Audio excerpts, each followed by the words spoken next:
unfortunately, the way we look at everything around us depends on how we are. There is something known as the lens principle.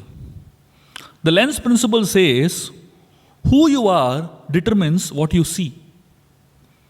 Depending on what kind of a person you are, that's what you see in others. The Mahabharata, it speaks about a very interesting story. A teacher whose name is Dronacharya, he calls two of his students. The first student he calls, his name is Duryodhan. He gives him an instruction. He tells him, go into the kingdom and find at least one person who is better than you. This man goes into the kingdom. He studies and speaks to hundreds and hundreds of people.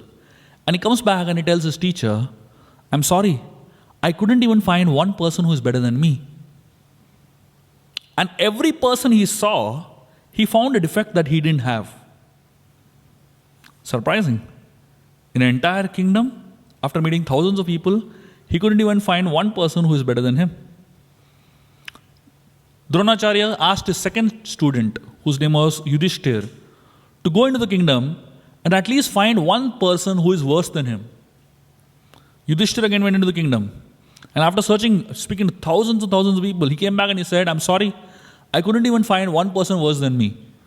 Because every person I saw had one good quality which I didn't have.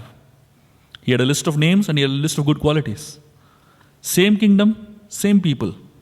But one was only able to see defects and one was only able to see good.